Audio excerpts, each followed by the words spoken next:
Thank you so much, Sherbal Paul, for joining us. We seem to be having some difficulties here. Amanda doesn't seem to be hearing us, so bear with us as we figure this one out. I want to thank you guys all for joining us for our new cast episode. We are excited to have you guys with us. GamerX2, thank you so much for letting us know. We do know that there is an issue with the stream actually showing up on Xbox. We're not sure why it won't show up on console, but we hope to have a solution soon. Okay, so just There to we be go. Now clear, I see you. yeah. So Now we're engaged. apologies, Amanda. We've been live as I smack the mic. Great. So everybody's just been looking at you, looking for me. Adorable. And you are adorable. You are absolutely adorable. I keep slapping the mic. I am so sorry. But as I was saying, guys, thank you so much for tuning in. We're not exactly sure what the flakiness is with the cast showing up on console. It definitely is kind of a hit or miss. It does sometimes take a couple of coming back to the channel, we've heard from some people, and then it generates. So I'm glad that you're able to get it up on console. And I'm thankful to have you guys checking in with us as we start off on BlackCompat.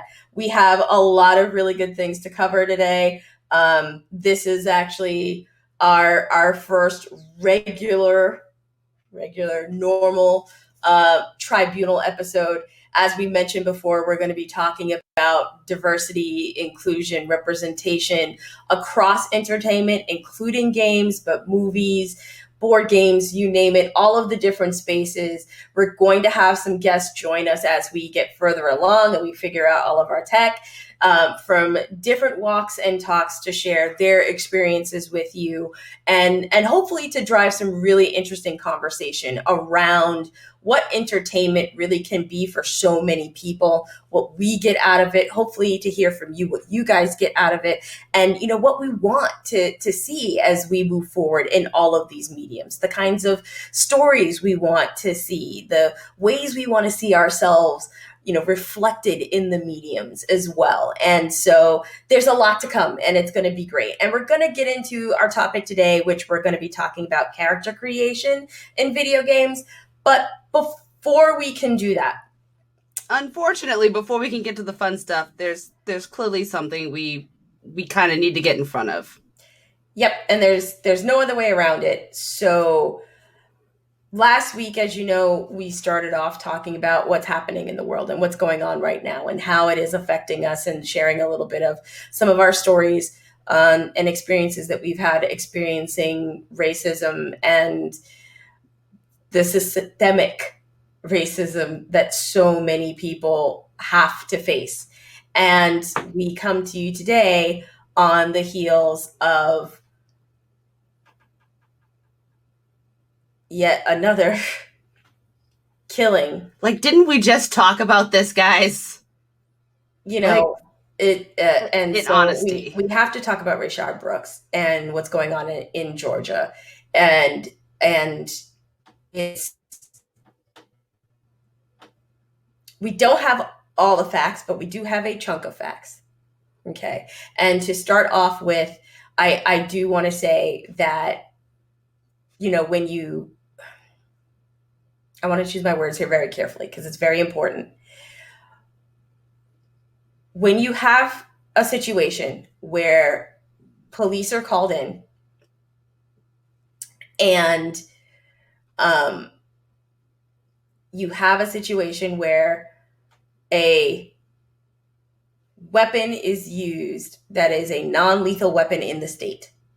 Tasers are a non-lethal weapon in Georgia, meaning they are classified as a weapon that cannot cause death. Personally, I believe there should be a way to resolve that situation that does not end in death. That's my personal belief. And so the fact that Rashawn resisted arrest, I absolutely 100% agree that he should not have resisted. Do I think that it's right that he took one of the officer's tasers? No. Should never take anything off of a cop except for their name and their badge number. Do I think that these two things together are reason enough for him to be dead right now? Absolutely not. The equation just isn't balanced, guys. And I mean, I think that is the core of the problem. It just doesn't add up. It doesn't equate. It is not equal, and it is not fair. Anybody could be in this situation, and tensions are high right now. So, I mean, as a person, like putting myself in that situation, you know, if I was hopped up on the fact that I know all eyes are on me, like I could see how the knee-jerk reaction was to, oh crap, defend myself. Like fight or flight is a real thing. It's a real response that people have. And I mean, none of us were in his mind when this went down. But you're right. It was a less lethal. You know, in school, I went to school for criminal justice because I thought I'd be a cop. I mean, actually, in honesty, I thought I was going to be a lawyer. In all honesty, and then I thought about law enforcement, and then I thought about probation. So I spent 5 years of my college career learning this stuff, and you know, there was a lot of topics about particularly, you know, these type of situations and de-escalation, and you know, shooting to maim versus shooting to kill. And you know, maybe we just need all these cops to re-go through some training and really understand what, you know, proper de-escalation and possibly, you know, shooting to maim or doing something to impede flight. Something like that needs to give, because, you know, I could get tripped at the McDonald's and they think I'm running, and then there I get, you know, 8 caps in the back of the head. And I mean, I'm being slightly facetious when I say this, but you know, a similar story happened with a man who was running from a traffic stop, was 18 feet away, and got shot in the back 12 times. And he was running away from a traffic stop violation. So it's like, a lot. It's just a lot. Let's just and on the heels of where we are, it's even more to take in. So, you know, we continue to have up and hope that, you know, more people can take action in ways that work for them, that are safe. So, you know, for everybody out there who is protesting, thank you. Thank you for, you know, putting it into action and making yourselves seen and heard. Please, please, please stay safe. We are not even remotely yet past the COVID pandemic. So do practice as much safe, you know, social distancing as you possibly can. Do use gloves, do use masks, do bring water so you stay hydrated, do be safe, have backup batteries on your phones, because, you know, right now, this is a safety device. This is a protection. Having that could be the thing that saves you. You know, like Childish Gambino said, and This Is America, this is a tool. This is a tool. It's a tool. This guy right here. So, you know, we are going to wait for more facts to come out. I do think that it is worth noting, and I don't want to give too many pats on the back, but I was glad to see that very quickly the officer was fired. The other officer is under investigation that was involved. I don't want to say his name because I don't want to glorify him. It's not about him in this moment, but we have work to do, guys, and we are just at the beginning of doing this work. So, you know, make sure that you are donating where you can, time where you can to support different organizations. I have been myself trying to make donations wherever possible. I do absolutely see your point, Cerebral Paul. On the other side, the officer doesn't know if he has anything more than that taser. I'm not saying nay. All I'm saying is I don't think that lethal force was needed. That's all. That's all I'm saying. I don't think that in this particular situation, especially at the time of evening that it was at a Wendy's, I don't believe that the man needed to be shot to kill. That's just me.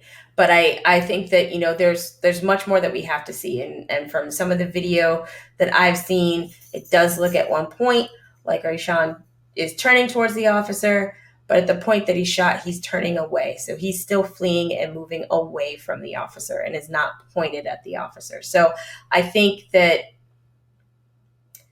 we all just have to recognize that we need to hold people accountable. And when a life is lost, the maximum amount of accountability has to be there. And we have to go, is this the only solution? And if the answer is, in my opinion, no, this wasn't the only solution, then it wasn't the right solution. If it could have ended without losing a life, regardless of the sex or the race of that life, that's what I feel the avenue that should have been explored. It should always be the first avenue that's explored. I mean, if you want to be able to get justice, it has to be somebody that you can bring to court, not somebody that you're putting in a body bag. So I think that, again, we've got a lot of work to do. We got a lot of work to do. And we got to keep doing it. We got to keep raising our voices. We've got to keep holding everybody accountable. And I do mean everybody, because like I said, you shouldn't have resisted. Nope. He should not have grabbed a taser. I'm Absolutely. Not in his head, but you don't do that, because that just gives an officer the reason to feel unsafe. Yep. Okay. And I hold Rayshawn accountable for that, because you don't. I don't give an officer a reason to feel unsafe and to feel like they would need to use lethal force. Well, I think we strongly attempt to not give them reason to have. But we should, in any situation, okay? Right. I have been pulled over before, okay? Simply for driving while black in a neighborhood I wasn't supposed to. And I absolutely could have gone off on the officer. That doesn't give them the sense of, this is a situation that I can deal with just words. If I start getting louder and angrier and more aggressive, those are all indications that things are escalating. And that can absolutely give an officer a reason to feel unsafe. And the moment that they feel unsafe, they then are justified as far as all of our laws right now, as far as the system sits right now. And so it's not fair on both sides. And so I think that we all have to do work. We have to hold ourselves accountable. We have to hold our officers accountable. We have to hold our legislation, our laws, our cities, our representatives. Everyone in a position of authority has to be accountable for, at the end of the day, where we end up. That's the only place that we get to some sense and some balance of normalcy, right? And not that normal is great, because the normal before wasn't great, but we have to start somewhere. And so there has to be accountability. And so I think that we have to be aware. The system isn't great the way it is, but there are just some things that you don't do, okay? Our dad sat me down and walked me through what I'm supposed to do anytime I'm pulled over by an officer, where I need to have my hands, where I need to have my license, and how I am not to make any gestures to move my hands off of that steering wheel unless directed to do so by the officer, so that I get out of that situation alive. And as we said last week, I am not an intimidating figure. Okay, I'm not even 5 foot tall, so I don't tower over anyone. I'm not fast. I'm not chunky. I like to think that I have a nice, sensible, polite, warm, and welcoming face. And I yet, would agree.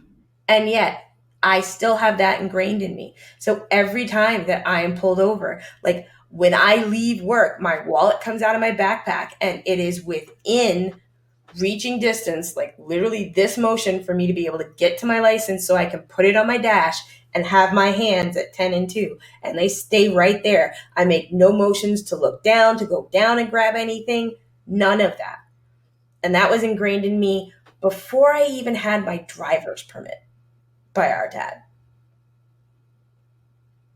So there are wrongs on both sides of the equation, but at the end of the day, he didn't go home.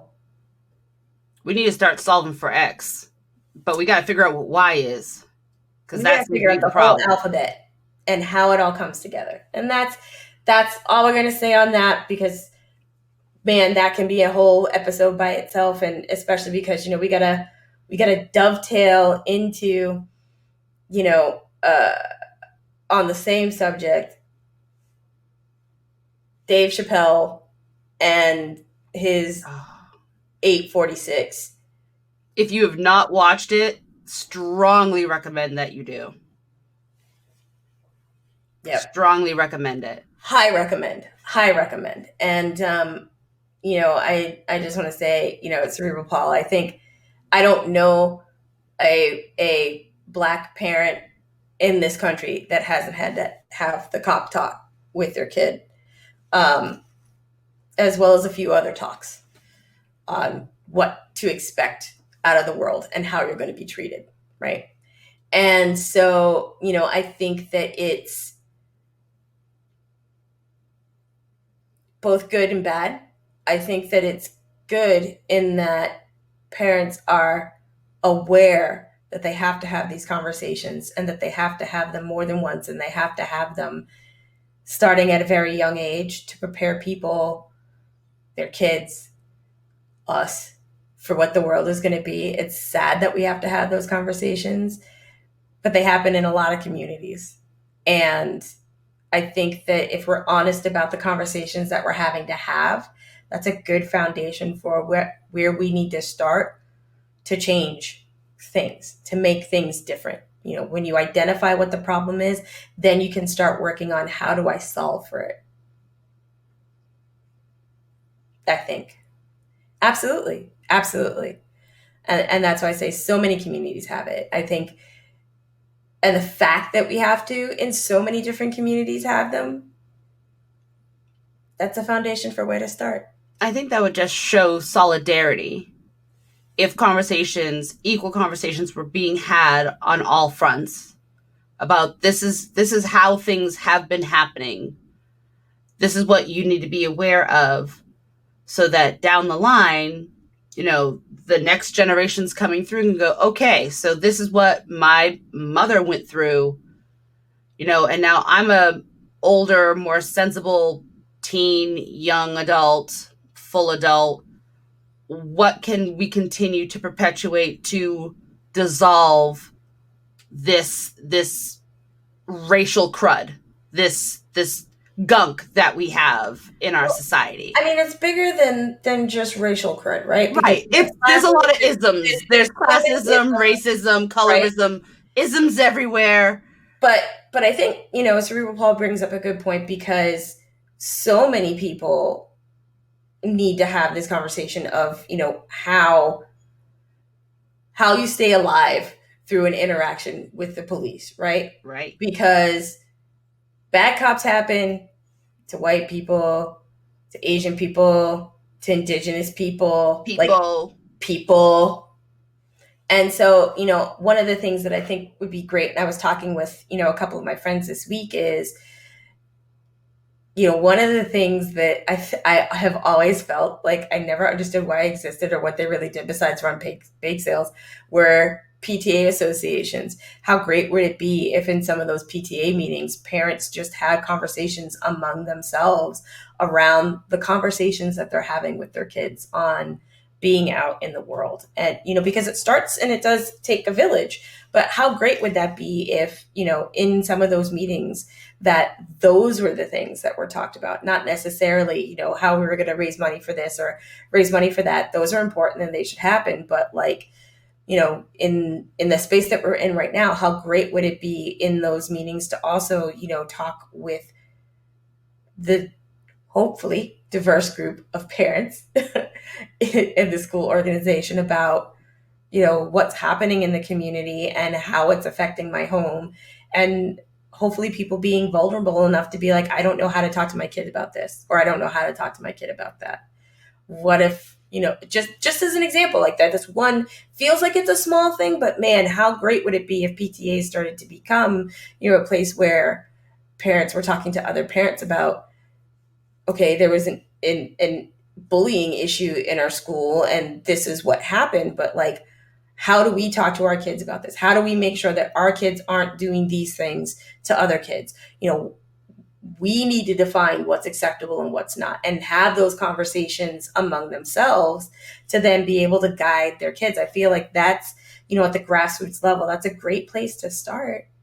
So I don't think it's necessarily fair for us to assume that conversations parent to parent isn't happening. I'm not saying that it's not happening, but wouldn't it be great if I think it needs to be in a unified, safe, common ground forum type of and meeting. that's what I'm saying. Like, to me, like PTA meetings would be a great safe space to start that at.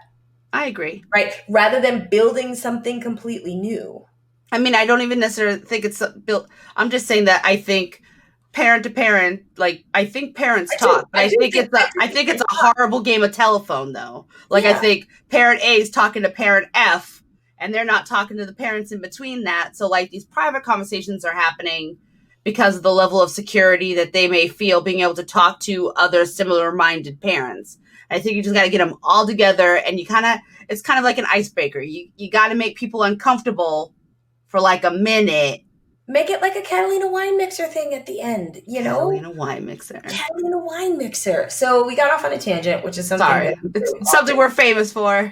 We're infamous for. So coming back, I do think that dovetails very, very nicely into 846, which if you haven't had a chance to watch it, you can see it on YouTube, the entire 27 minutes on the Netflix is a Joke channel. Some people are having difficulty finding it because they were like, oh, Dave Chappelle has a new Netflix special out. And everyone went to Netflix looking for it. And it's actually, well, it is a Netflix special. It's not on platform. It's on their Netflix is a Joke platform. So it went out on social, so you can actually see it on their Instagram as well as on YouTube. Yep, I caught it on YouTube. And I caught it on YouTube. And I have a couple of friends who reached out to me who wanted to know what my thoughts were on watching it, because they had watched it. And the best way I can sum it up is I feel that it is honest, raw,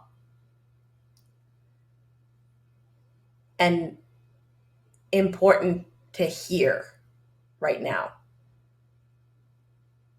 in this moment.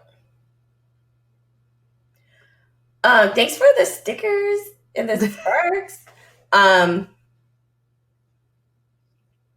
Yeah, I will come back to that cerebral Paul, but I do think that, small groups leading to big groups, I think absolutely is a good way to start. But I mean, particularly right now with COVID, absolutely, like no gatherings more than 10, 6 feet apart. Please. But yeah, I thought that, Dave, I've been a fan of Chappelle for years and years and years, half bake and all, okay, like been down with Chappelle, and always loved his stand-up because he always told the story and explained where he was coming from. So whether I agreed completely with like where he was coming from or where he ended up, I could always follow his logic. So I can respect that. But 846,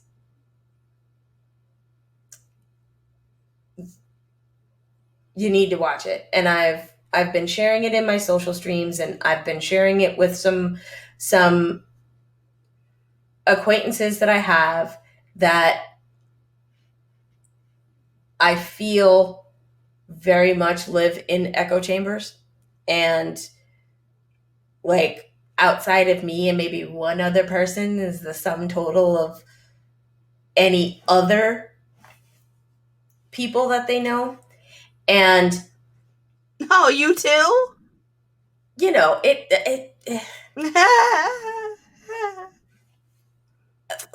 to be fair, I have been the token black friend of many people, Me including many too. people that I'm like, I'm not your friend. We just happen to know each other. But there are people, that I'm acquainted with that want to know, but I I don't know if it's fear or not knowing where to begin, or it feels so daunting that they don't know where to begin, so therefore they don't. So, they tiptoe in kind of a bit with some things, as opposed to just blatantly coming out and be like, I don't know anything about Rosewood, Do, but do you get the, how are you doing? Like, I feel like everyone kind of tiptoes in, like, let me ask her about herself first before I get to what I I contacted feel her like that about. people just do that in general. Like, let me hit you with the soft thing before I ask you for the thing that I need, right? I mean, I Where, actually think I'd appreciate if they're like, look, shit's going down. Yeah, I know. What's the tea? yeah, Like, okay, I think at this point now, there's been enough like fluffy pillow eggshells and like there's no fluffy pillow eggshells. Ain't got time. no. I'm just saying that I, like a lot of people, have softly approached, and I mean, and I appreciate that they're trying to be sensitive, but at the same time, it's like that weird. It's on that thin line between being comforting and also being mildly grating, Yep. because I'm past that now. Mhm. Right. Like, no offense to any of you guys, but like, if you really have a question, just can you just get to it?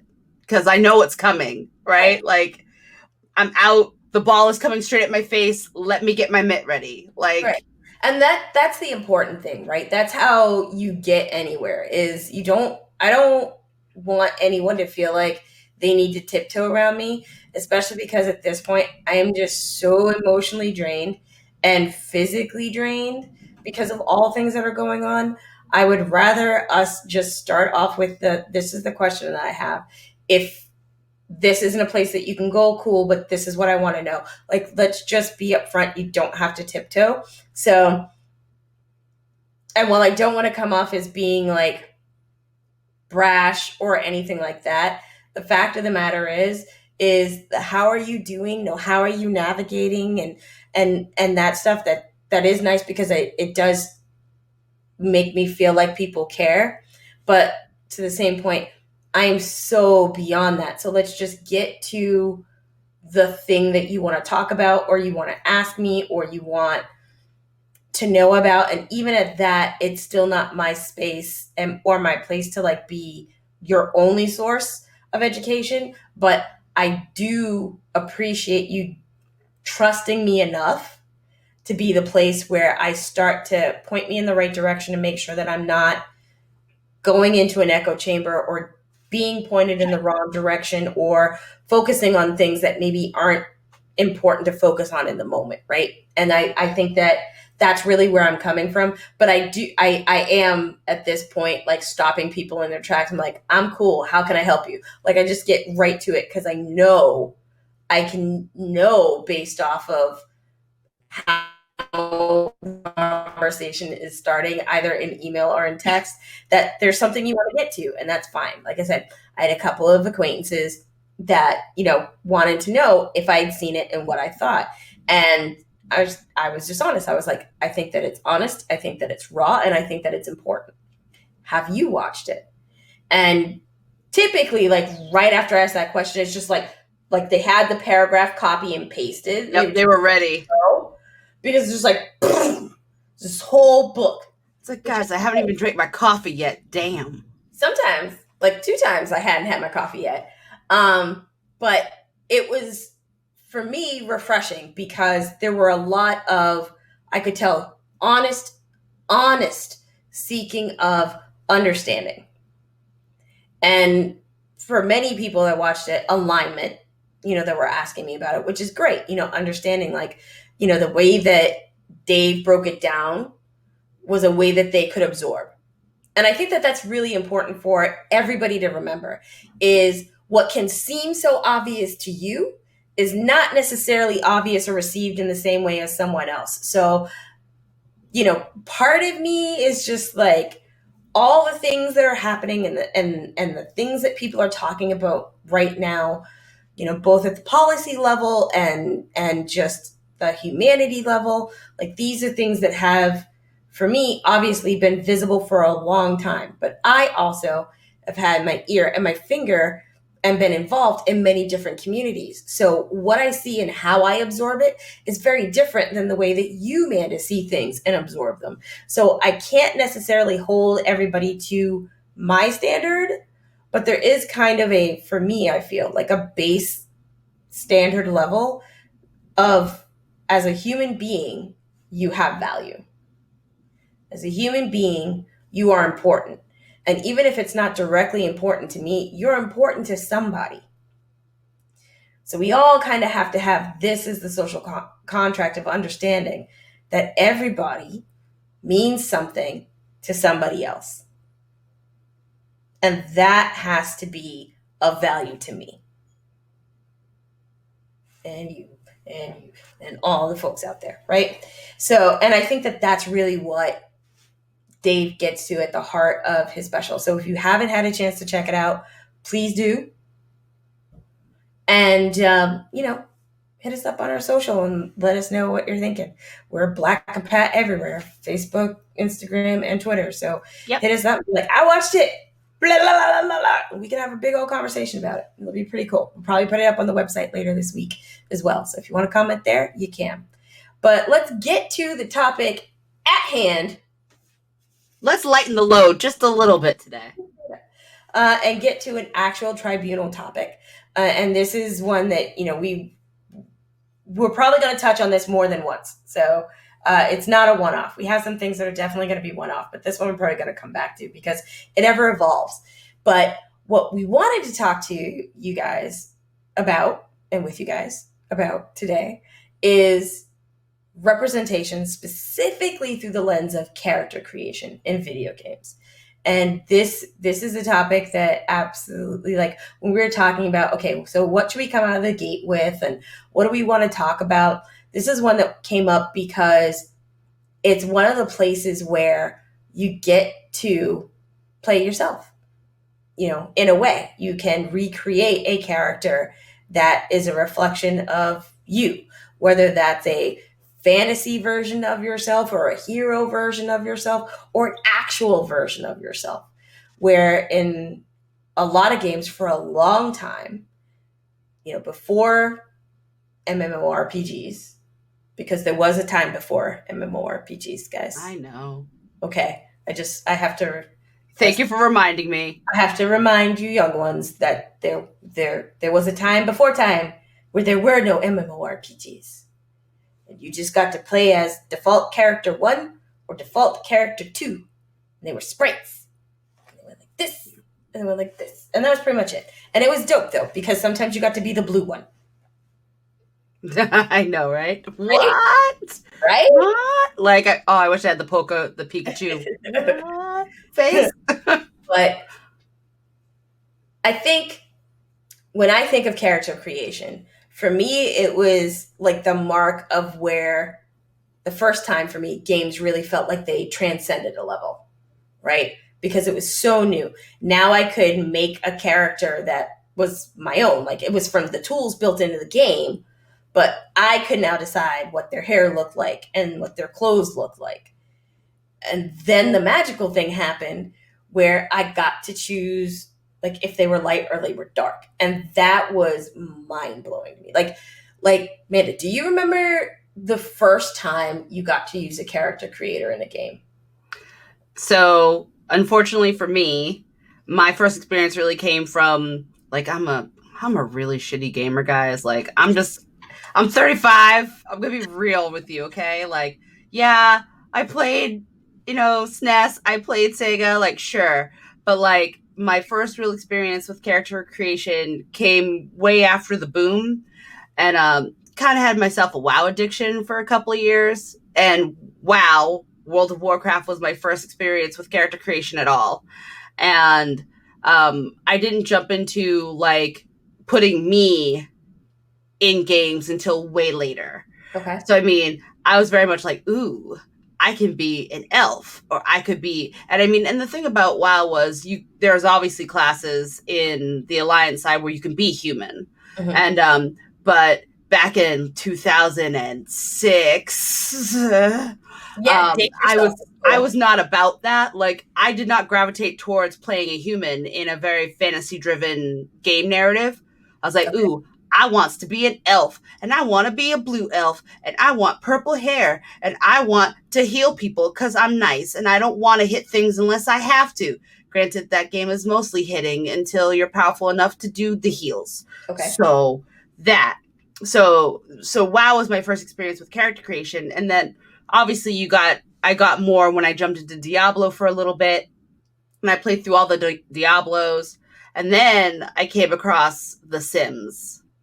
So, like, I had a weird backwards relationship with character creation. I did not start where everybody else started.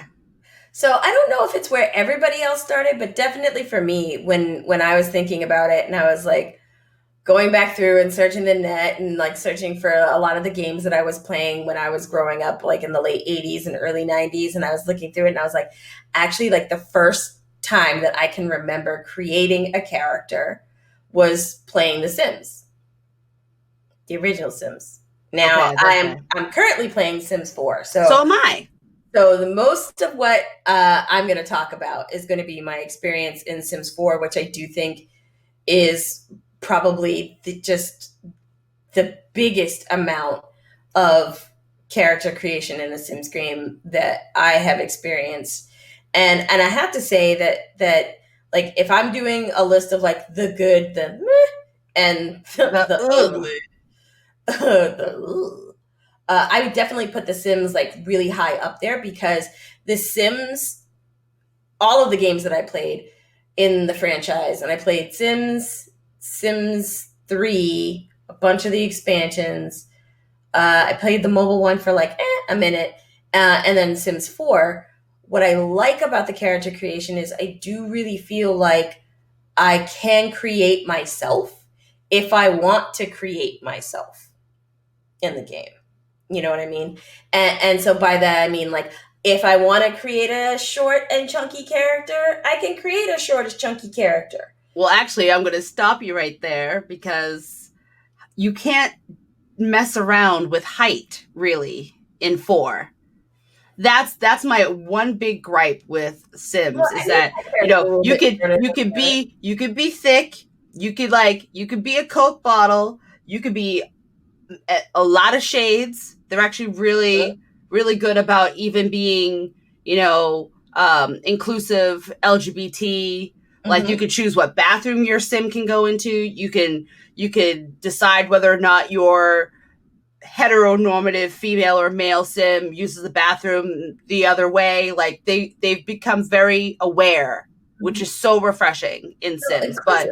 But the only way for you to be short or small in this game is to be a kid or be a teenager. Yeah. And like, once you're an adult, you're all kind of a particular height. Well, I don't have any adults in my game right now. Okay. I do. I do. So, but they're all the same height, and I'm like, not all adults are tall. Yeah. I don't think like everybody's the same height. Pretty much by science. Agree to disagree, but I believe that they're all the same heights. No. I mean, bro. People are not all the same height. Right. Real people are not the same height, but all the Sims are. Adults are. So GameX2 said that it was Fallout 3 for them. Was the first experience. I really need to play Fallout. I've never touched it. So Fallout New Vegas, never played it. So I played some in New Vegas. I didn't finish New Vegas.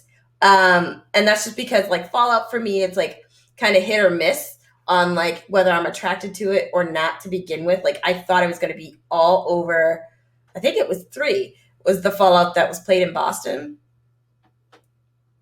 That was set in Boston, destroyed Boston. I mean, obviously. I didn't play it, so I don't know. But and I thought that was going to be like enough to get me to play the game because we grew up north of Boston, Beantown.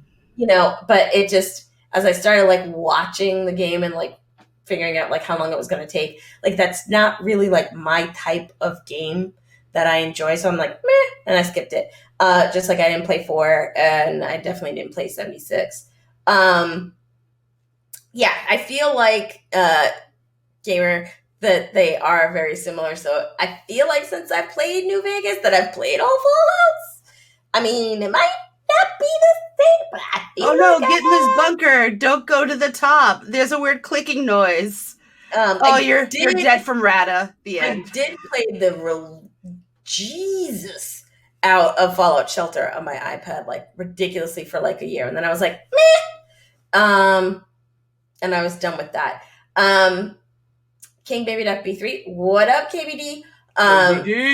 Says that his first was WWF Attitude on the N64. I didn't play that one either, but I do, like, I have watched a few different streamers that I love on YouTube play some of the WWF games, and, you know, the amount that you can, you know, create a very creative character, I think is really cool. But for me, for The Sims 4, what I loved was that, like, I was able to have such a breadth of skin tones because my tone is not your tone, is not some of our other family members' tone. And The Sims was the first time that I felt like I was able to actually make a character that was close to my actual skin tone and not to one extreme or like not, which is really cool. And it for me felt like the first time that like the whole diaspora of shades that exist was actually like seen and understood. And even at that time, like when I was playing Sims 2, like there wasn't a lot of hair textures or styles that were close to like my natural or things like that. They did have more than what I call the obligatory ping pong afro, aka the black Q-tip, really bad cornrows, or just bald. And that's kind of one of my sticking points, like in general in gaming, is it doesn't seem like we've gotten to a place where more than just European-centric hairstyles and textures are understood in character creators. Like as I was doing my research and going through and kind of bucketing out my stuff that I thought were really good character creators and kind of the other two meant, and like definitely like it's not a character creator actually. One of the running themes that I had was like there were so few that I really felt like they had great options for hair that were reflective of mine and yours and some of the other people in our family and friends. And to me, I think that like that's the bar that we should be like looking to exceed. And I think that's the next step, because I think generally a lot of the dialogues that I have with people actually kind of focuses around, you know, hair. I think I kind of talked about this on the last show, you know, like petting zoo, got touched, a lot of, oh my God, I did not know. So, I mean, there's a lot of mysticism to the black hair and how it does what it do and all that stuff. And I mean, I think it's magic. I think mine's magic, but whatever. But to them, it's this mysterious thing that they do not understand. And I think the more conversations that we have about that, I think we'll see more innovation in that, and we'll start seeing stronger, better representations of that in games. Don't get me wrong, we're getting better. You know, I do have like an honorable mention, so we're going to see if this works because, like I said, we're figuring out our tech. So we should be jumping to taking a look at Sunset Overdrive. Now, this is another game that I didn't finish, but I started this, but I didn't finish this either. What I loved about the character creator was the texture of hair that you could pick for your characters. Like, those are really good locks. I mean, not all of us have them high cheekbones, though. I mean, we don't have those high cheekbones, but that's okay. You can pick a different face. Let's focus on the hair texture. Focus on the hair texture. And I think that fro, like, it moved, right? Like the hair jostled and stuff. It jostled. And I was really impressed by that because, you didn't have that in a lot of games. It was locked down. And it was just so nice to see like good locks that weren't just like a row of black with like some highlight on them that I was supposed to interpret as that being dreadlocks. Like not everybody wears their locks out like Bob Marley. And so it was just really refreshing to see some really good hair textures and, to see that, yes, there are some high cheekbone black folk. And then there's the not so high cheekbone folks. Some of us have heart-shaped faces. Which is cool. But it was really great to see. And, yeah, I do. I gamer, I remember when I was able to pick cornrows for my character in the Division, and I was so hyped because they didn't suck. I think you actually called me and you're like, are you playing the Division? Yeah. I think I actually made you play a couple of rounds. We did. And I was like, oh my God, like. I was like, you got to get into this character creator. There are like, black people in here, and they're actually black people. Yes, they're actually like the black people. They look like actual like black people. And what we mean by that is not a white model with just a darker tone on it. Like, they had full lips and some more heart-shaped face options in there, and features that are very characteristic within the diaspora, right? And I was just so hyped when it was more than just bald, black Q-tip, or crew cut as like the options, because I always look for, okay, like how diverse can I get? Like, what do you have as an option for me? Because I do want to make a character that sometimes is very much a reflection of me. Like I try really hard in character creators to go like, how close to me can I make this? And that's kind of like a mark that I look at of kind of like grading, like, okay, was this cool or wasn't it? Like, I still have problems with my Animoji because I have yet to make an Animoji that looks like me because my features aren't there. My skin tone's not there. So my Animoji is like 2 shades darker than me because that's the closest I could get to me, right? My Bitmoji, on the other hand, very much looks like me. So props to Bitmoji on the side. Not a game, but kind of a game because I use it as a game. But the Division was great because I was able to make a character that, was a more athletic superhero version of myself, but definitely felt like, oh, this is cool. Like I got her to have like a nose similar to mine and my shade, lips that were kind of like mine. Still haven't got the eyeballs like mine because I have eyes are hard. They are like they eyes are are really hard in games. So and that might be a while. Eyebrows, but it was just really cool, and I enjoyed that and ran through the Division like 1.5 times just because I enjoyed like that story and that experience so much. I haven't even got off the second mission yet in Division 2, and that's just because other games like popped up, and every time I'm like, oh, I need to get back into the Division, I'm like, oh, but everybody's so far ahead of me now, and it just doesn't make any sense, and like Last of Us 2 is coming, so gotta focus, Daniel, son. But that was definitely probably my first 2 like big like experiences. And then I would say like the other one that I would put really up there that to this day when I have a conversation with anybody, it surprises them. But Saints Row 4, really, Saints Row 3 and 4, but Saints Row 4 had a really strong character creator. Like I made me, and then I looked at me and I was like, I want to be cooler than this. And so I made my character cooler. I really think that Saints Row as a narrative really kind of, when they put you in the seat of the boss of the Saints, like the immersion is real. Like they found ways to really make you feel like you are the boss and this is your crew and this is your narrative.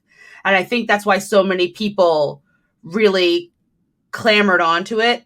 I mean, I spent a lot of time playing Saints Row 4 back over on Ash. I think I even did a YouTube video about it where I actually talked about it dressed up as my character from the game at the time. Yes, you did. And I mean, wasn't great video then. Certainly still are.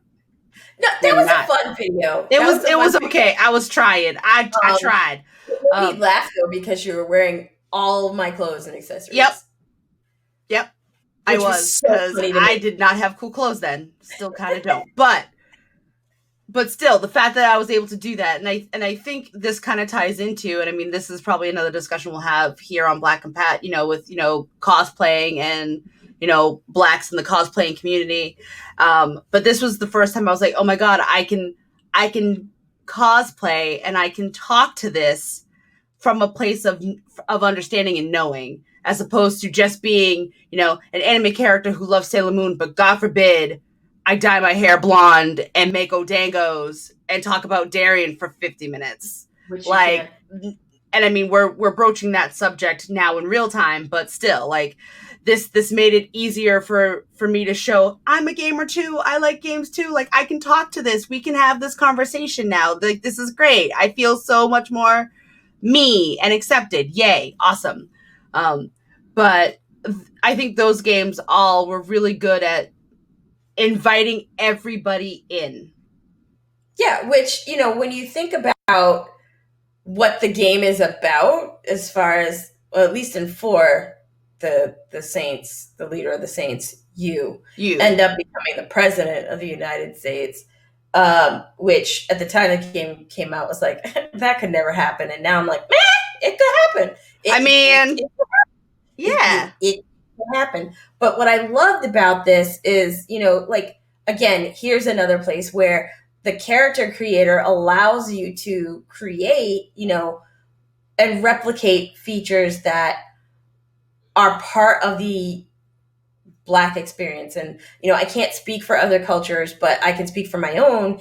It was awesome. I spent, no lie, almost an hour in the character creator when I first played Saints Row.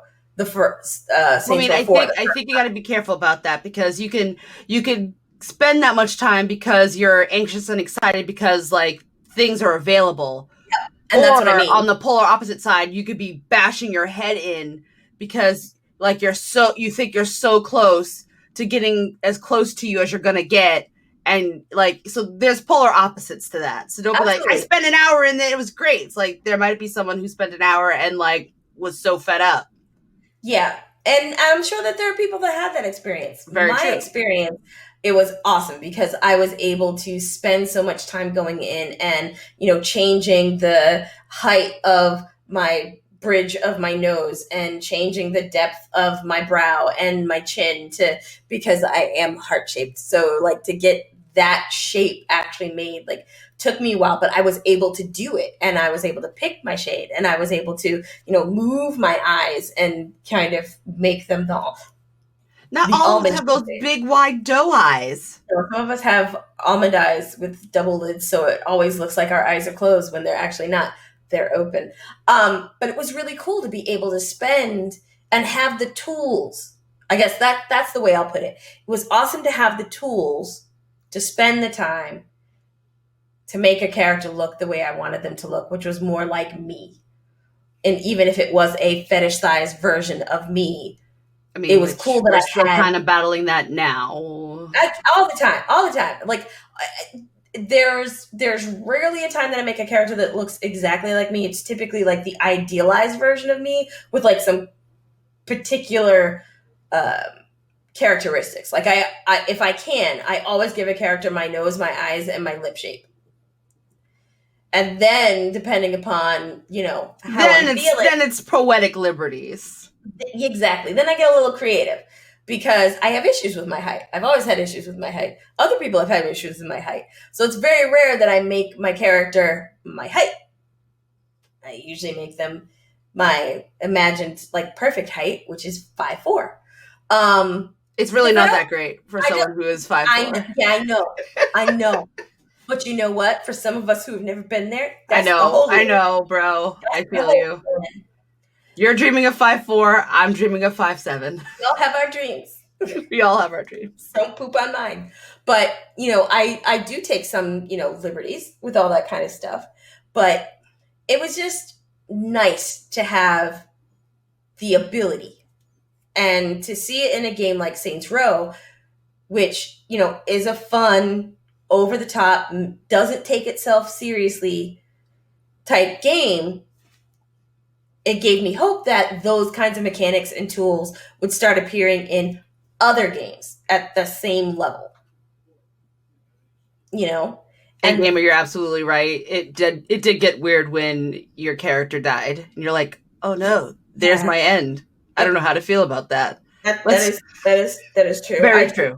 I did take my character deaths in the game A much lot more more seriously. seriously. So I mean, so for the few good ones we've talked about, we haven't Yeah. really talked about any of the Maz, and we certainly haven't talked about any of the. Oh no, let's bring it. Let's bring it. Because it's time. It's time. Do you want to start with the Maz, or do you want to start with my man? Because my man's probably gonna piss you off. So let's start with your Maz.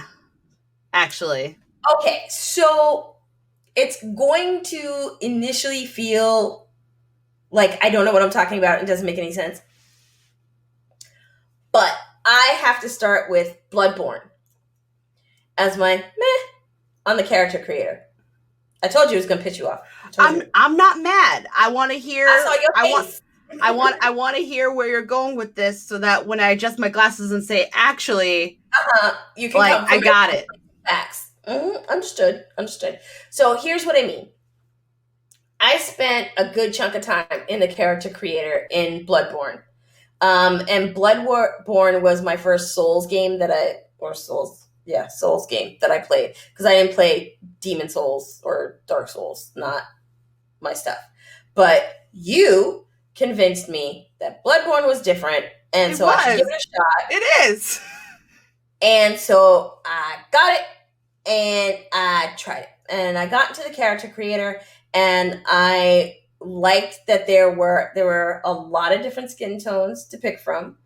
It was kind of hard for me though when I was picking the skin tones because of the aesthetic of the game, it was very difficult to from the small squares that I was given to pick the skin tone until I picked it and saw it on a character, I could not visualize what it would actually look like. So they were, a series of browns that were very close to each other that on the screen sitting next to each other didn't really look very different. But once actually put on the model, I could see where light was hitting them and how they were different. So that helped. But for me, like the amount of tools that were in there made it so I felt like I should have been able to make a face that looked like mine. But I could not with the tools. So maybe to your point of like how my experience in spending an hour in the Saints Row 4 was a great experience. Very different in Bloodborne. Very different in Bloodborne. And I spent almost about the same time. And where I ended up was with a character that was probably a couple of shades darker than me because I couldn't quite get there. I couldn't quite get the face shape the way that I wanted because, I started with a preset that was close and then started going in and adjusting things, but I couldn't get a heart-shaped type face. I couldn't get eyes the way that I wanted them. And, I had a limited amount of hair to pick from. And there wasn't ethnic hair to pick from. So with that said, like you said, you came in at the tail end. Well, I mean, I think now we have Sekiro, which is pretty much Demon Souls, Bloodborne in Japan, which I've not played yet, but I do plan to because I like punishment, apparently. I'm very much about that. But if you look at From Software as a whole, aesthetically, their stories are very... what's the word I want? Kind of post-apocalyptic, kind of, Eastern European influences, Yeah, with a kind of splash German-esque. of steampunk. I get that. Yeah. So I mean, and so that with that aesthetic in mind, and knowing the narrative landscape a bit, Mm-hmm. the characters in this in all these worlds, like you're not gonna get a super hot you trotting these worlds, because these worlds are in massive states of decay. I get that. So it'd be really weird if here you are, superhero you, Dream Hunter, looking all hot. Hold on, when though. like there are like monsters eating half dead dogs. But hold on, though, because I'm not trying to make superhero me. But if you give me a tool in a character game where I can make darker skinned folks, and I have the ability to adjust nose size and shape, and you give me features of Afrocentric spaces, you should match all the way through. I agree. Especially because in the game, primarily, you have a hat on. So, like, this is where I was disappointed, right? Because unless you have a long ass ponytail, right, you don't see your hair at all. So why you would spend the time? Right? Spend the time. So you don't even see the hair at all. And then for the majority of the game, well, as far as I got, because I didn't get to like a lot of big cutscenes, because I was like, not it. This not it. This feels like Demon Souls demo. I'm out. As you well know, we had those conversations. Yes, but like I never got to a place where I had an FMV where I got to see that character again. So because of the style of the game being in third person, the majority of the time, all I saw was the weapons in the back of my character. So it didn't really feel to me like that time that I spent in making my character fit into or had any place in the world. It doesn't. And even in the cutscenes that you get throughout the game, most of it is with your character's back to the camera, because it's not about the Dream Hunter. It's really about the world and how the Dream Hunter is manipulating it. And it's the ripple effects of everything that's being done. So you're just in for the ride. Like, this is not about you. So, and that's where I was like, and so that's why it's a meh character creator, because I feel like it doesn't need to exist. Like, you should just pre-roll, do you want to be a male Dream Hunter or a female one? Call it a day, pick your stats, and go out into the world and do it. So I think it was a courageous effort from Software, though. Like, they wanted to have the availability there, but I think they just didn't hone in on exactly how to execute. Really? I mean, like, so I did a search, because again, I was trying to get all my research did, right? So I did a search for like the best Black or African American.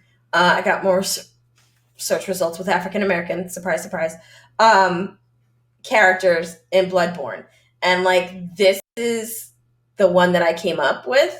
That I was like, that one's really good. That's close-ish to my shape. So shout out to Garrett Hawk, because this is his image that I found on a NeoGAF post, right? But like, even at that, if I'm honest, like, I love the tones of the face and things like that, but it does very much still feel like a European face that I'm looking at with that skin tone. I mean, there's probably some brown European ladies who I'm not saying nay, but I'm just saying, like, for the amount of time that was probably spent there, that's what it feels like. Got it. Right? Got it, sis. And that's like, for me, like the barometer of like, we'll get to my ugly later. Let me not because like you got some mass. Like you. Well, I mean, I really just kind of jumped in and kind of was mildly nitpicky about your meh. Really, I didn't have a super strong meh. Really, I was just prepared to defend anything from Software when I saw what your meh was. Yeah, I was not surprised. I was like, I'm going to say this, and I can't wait to see what the notes look like. And then it was just like, boom, first paragraph. That's all you had. Gondor called for aid, so I had to come and represent for those who appreciate From Software. But so, like I said, I don't really have a meh, but we could go straight into the uglies, because one, you had far more uglies than I did. And I mean, I've got a lot of comments to your uglies. Okay, so here's what I have to say. Okay, you know, Amanda, and for any of you who are watching that were fans of the Electric Sisterhood podcast, you know how deep I was into the Destiny. Yes. Okay, it was an addiction. Like if I was allowed to have permanent ink, so don't let this fool you. It's just a temporary. I was going to tattoo. ask you what was on your finger. I'm like, did you not wash your hands before this show? No, COVID. it's a temporary tattooing of a crown. Okay, because you a queen? I'm a queen. Okay. And on a very particular finger for, reasons. I mean, that I'm a queen, just in case they need the reminder. So I loved that game. I loved Destiny 1 before they started patching it and changing everything about it. I still love Dinklebot. I miss Dinklebot tremendously. But the thing that I was disappointed with then, and I'm disappointed with now, is the character creator, because for a game that had so much depth, like just all of the lore that was in the Grimoire cards, and how far it has expanded out now, even into Destiny 2, for as deep as all of that is, right? To be at a place where you basically get to pick between one of three races and either female or male inside of that, and really like six faces in each of those races, it befuddled me. I was like, you in space. Like, there's got to be so many different types of faces in space. There's so many faces in space. I mean, maybe not. There weren't that many. There weren't that many faces in the Jetsons, and they were in the future. There were no black people in the Jetsons either, but let's not get into that. Of course there's so many faces. Like, when you went to the first expansion and you met the Awoken Queen, she looked like no face in the customization. Why can't I have that face? Right? So I was just like, so you can do other faces. You have other features. We're having a strong sense of face off here. Like, give me your face. I had like 9 faces, and 3 of them could be brown, and they did not look like brown chick. Well, one of them looked like a brown chick. So I was like so disappointed, because I was like, there should be so much more depth here. Like, so much more. So I have, my hunter is a human black female, and I do think she's badass, and I should have grabbed a screen capture of her before we did this podcast, but I didn't. And then I have a woke. So I run an all-female crew. I have a female Awoken as my warlock, and then my Titan is an Exo, which is basically the robot. But this is, you could put some dots on your face. Hey, or bar. Some space freckles. Crazy yellow eyes or crazy purple eyes, but like, as far as features go, like, that's it. You can basically, it's, do you want a nose, and do you want blue and or like lilac skin? You about that Cupid's bow? We'll give you a Cupid's bow. Like, you can have that. We can make that happen for you. So I was just really disappointed, like, especially in a game where they focus so much on getting you to be invested in the story and to feel like a guardian. I couldn't really make a guardian. So I was like, Well, you couldn't make you a guardian. Right. I couldn't make me a guardian. And really, for me, when I'm going through character creation, that's what I want, is I want to make a reflection of me, whether it's hyper realistic, somewhat realistic, or my fetishized version. That's what I want, so that I can feel like I'm represented in the game. It helps me attach even more in the game, in a game where I'm supposed to be the central figure, as opposed to like a narrative driven game, right?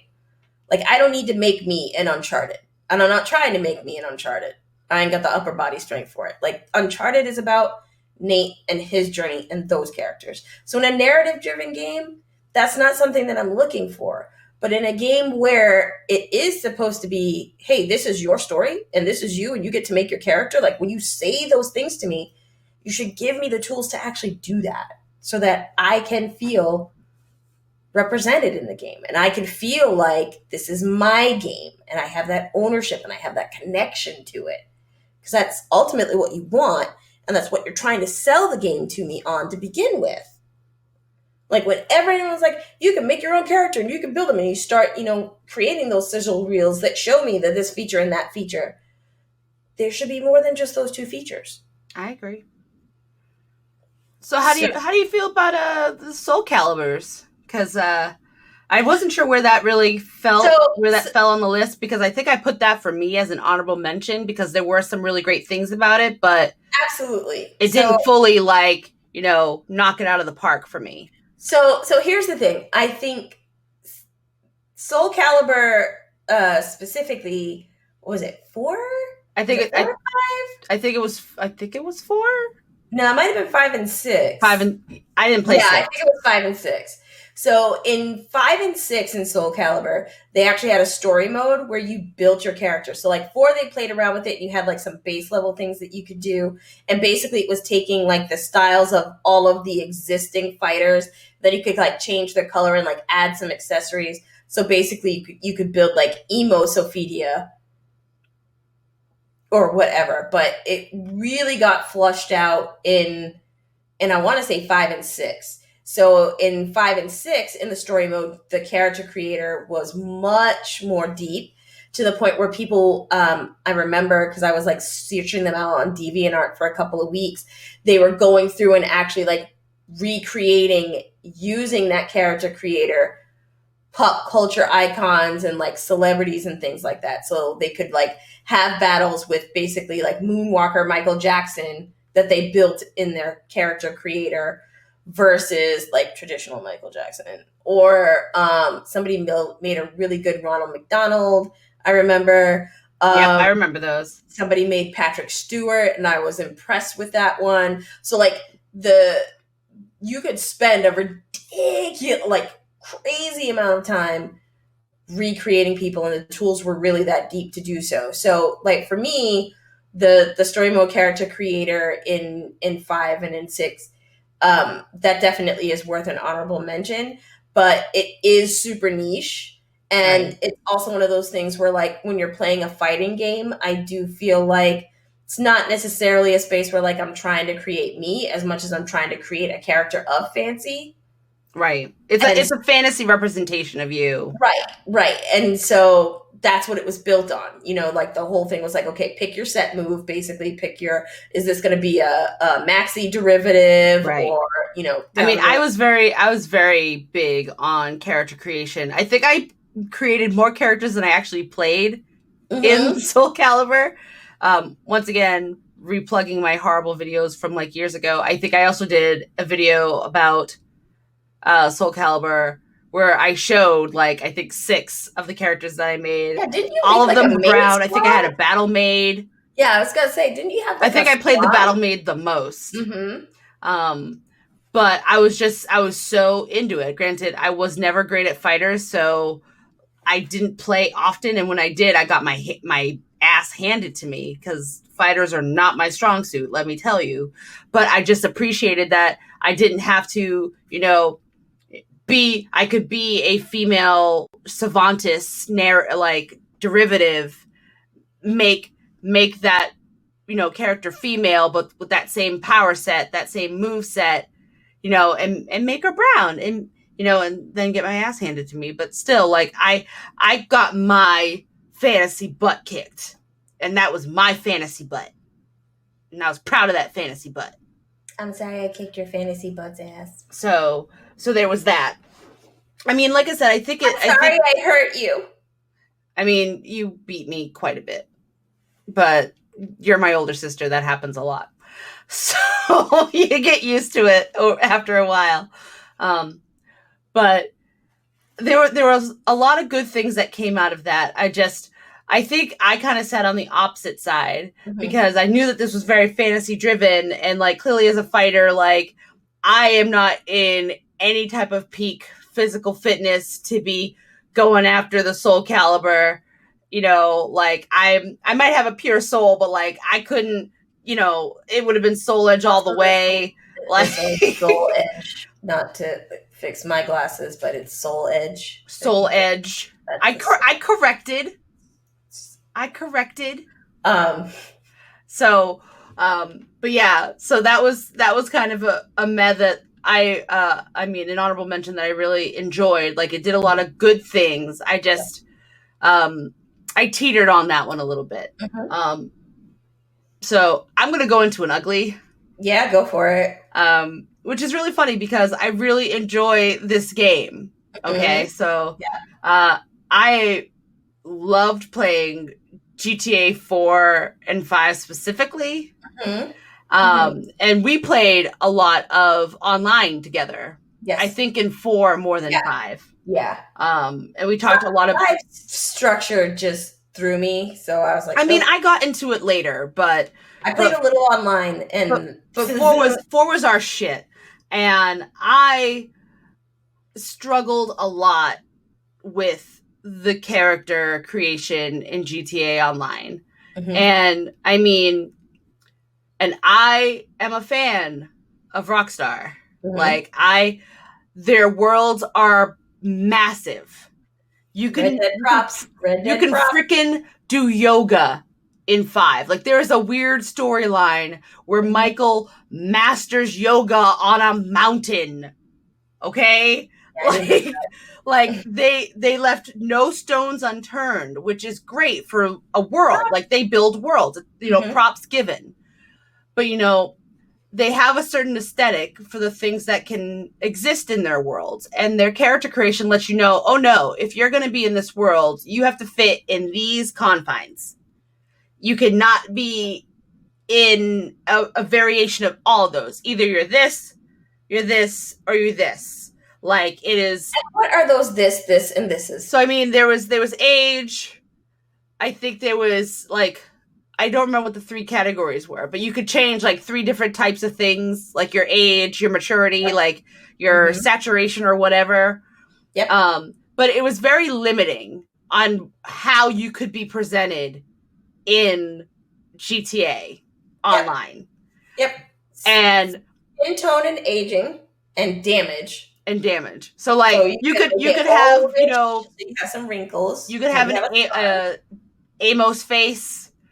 Like, you could, your face could show that you've lived a life, or you've not lived a life.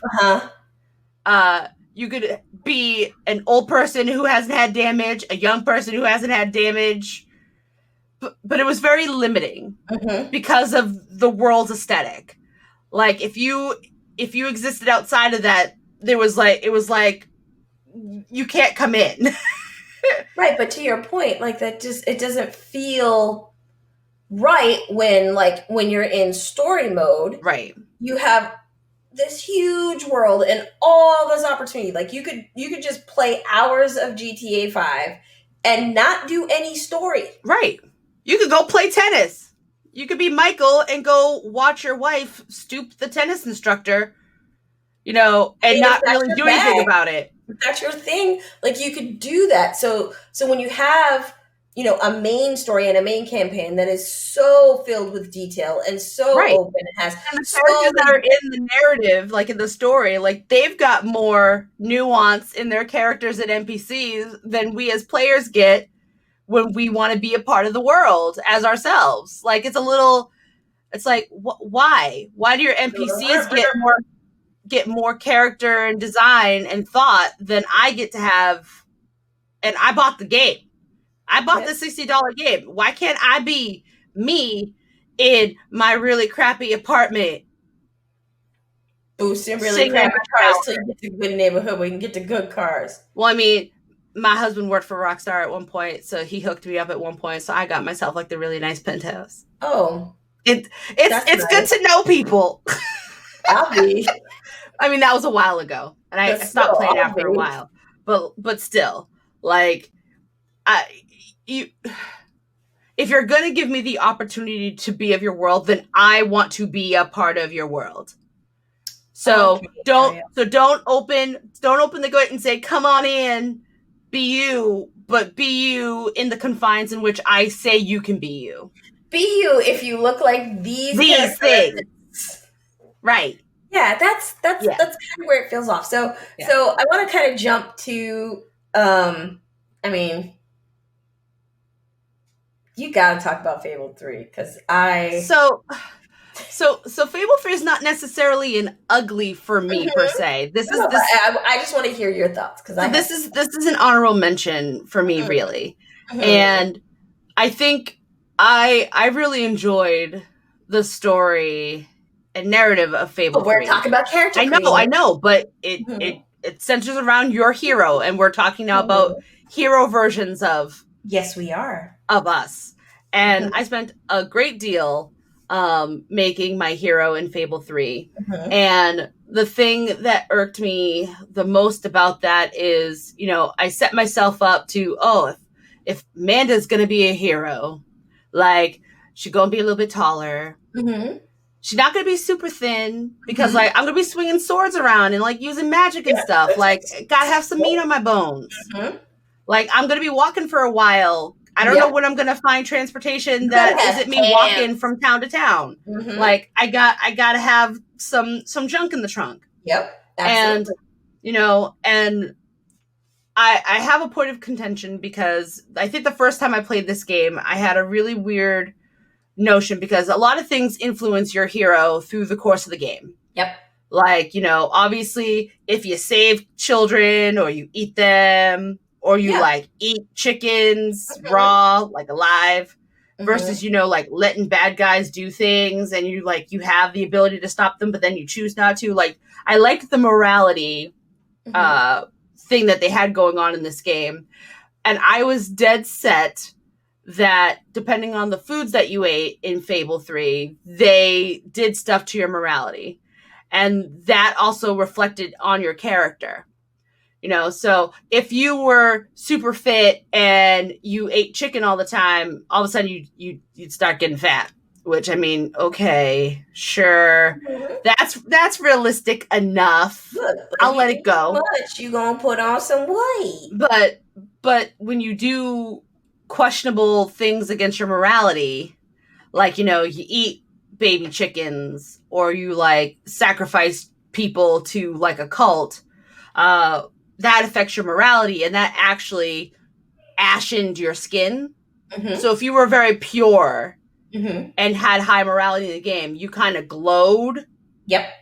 I remember. fairly light. Mhm. Mhm. And You had that glow.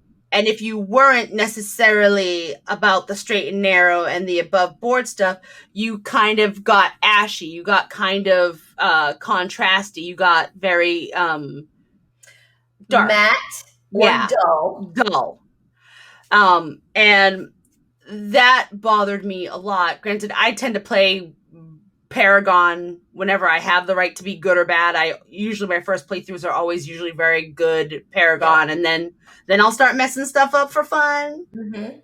Um, but I wish that they had taken a different approach to how to showcase purity and corruption. And I get it, light, dark, like it's kind of a universal. I get it, but like by the end of it, even though I was super good, I got chunky because I ate a lot of chicken, and I did a couple of questionable things, Uh-huh. and I found that like I looked like infested, like I like looked like gangly and gnarly, and That's what happens when you choose not the path of right. I mean, right. Although no judgment here, because sometimes if you want to start off the bad path, you can absolutely do that Right, through. you can have a redemption I arc. I It's your I story, dude. I kind of go back and forth. Like typically, it depends on the game. What I found, like in the last few years, I typically run Paragon first, but it depends on the game, right? So, Like, my first Mass Effect 3 playthrough, I ran Renegade first, which is typically counter to everything that I do. But I was so pissed because my save was supposed to come over with and it didn't. with all the people that you kept alive and all the people that died, Mm-hmm. and mine didn't. Oh, I remember you So talked about this I on was Esh so years pissed. ago. Yeah, because I came through and in my game, Tali was alive, but when I started 3, she wasn't. She was dead, Boo. and I was like, boo hits, because I was trying to get all up in that area because Tali. And so I was mad. So I took it out of the game and I ran Renegade first. I think when I first played it, I played Paragon up until I think that reporter lady got in my face that last time, and it gave me the ability to hit her, and I was like, you know what? We all blow up sometimes. This is a judgment-free zone. You're safe. I did. I hit her, and I don't feel bad about it. But we're going back to Fable. Yeah. Fable 3. That was very, fantasy Eurocentric. So a lot of those features were also very much there also. But I mean, I was able to pull myself out of that because this was very much a hero version of me. Granted, I mean, I don't need to be Eurocentric to be a hero. Mm-hmm. So, right. There's that. But I struggled a little bit with it. But I liked the play with I liked the play with the morality. Like, I liked that your decisions shifted your hero, because not all heroes are tall. Not all heroes are like svelte. Like, if we all eat bread and chicken, guess what? You're going to have some pounds. But that doesn't make you any less of a hero. So I actually kind of really liked that it seemed like the world did not judge the hero for being fat. Yep. Which, the real world is really great about, judging people for other things. So, like, I liked that they took that judgment out. It's like, oh, no, you're the hero. I don't care that you're fat. I still want to be one of your many wives. Because I had wives in each city. Who didn't? Right. Like, hey. But I liked that. Like, yeah. I liked that aspect, because that's not something that necessarily people get in the real world, like general acceptance, because you are good. You're going to do this big good. I should not care how you look, because your good is going to save humanity. So that's why it's more of an honorable mention to me, because I mean, they need to tweak it some more. And I know that there was, talk a while ago that we were going to get another one, and then we didn't really. So there's still talk. It could still be a thing. We don't and I mean, and the same goes for Dragon Age. Like, once again, very Eurocentric, very boilerplate. I was pretty surprised that Dragon Age didn't make it into your notes anywhere. I was like looking for it. Like, well, because we're supposed to get the new one. Mm-hmm. And I mean, I got to get back in there because Solus and I have to have a conversation. So, like, I'm holding off because he did me dirty. Okay. But this is about character creation. This is not about my personal relationship with Solus from Dragon Age. Okay. But if you need to talk, I can listen. But it also had a very generic boilerplate kind of character creation. I mean, but I feel like Dragon Age isn't really about you. It's really about the band of people around your character. Mm-hmm. Like, it's a big more character study of your influence on others, mm-hmm. more than your stake in the world. Yeah. Or at least that's how I kind of take it. So that's why it wasn't in my notes. That's fair. But yeah. So. All right. So as we're getting ready to wrap up, I guess what I will leave is the question that I'll ask you first, Manda, and then everybody watching, and you can share in the comments, or like I said, hit us up on any of our social. You can find us everywhere at BlackCompat, which I do want to say thank you very much to everyone that has subscribed to our YouTube channel. So we were able to get our short URL, so you can find us and find all of the episode VODs over on youtube.com/BlackCompat. I mean, there'll be other things on the YouTube channel too, like my hot takes. Absolutely. And, some other video stuff that we're going to do. But thank you guys so much for supporting and helping us get to this point. But the question that I just want to ask, because we started this whole episode off on representation and through character creators as it's important to us and why it's important to us, what we're looking to get out of it. But is that important in general? Representation? Should we be looking to character creation as the place to start to bring representation into games? Is it the first? Does it need to happen more? Yes. But I would also kind of venture to say that I think we need to start seeing more narratives where the protagonist is of color. Like, and not just particularly, Black folks. I think that it needs to, I think we need to be put in other vessels to walk other journeys with respect and all of that. I mean, we have some games where the protagonist is black, few and far in between. And Or is Asian. I mean, right. Or Like is, just, let's go down the list. Female. Oh, that's happening more. I give props. It's happening more. It's happening more.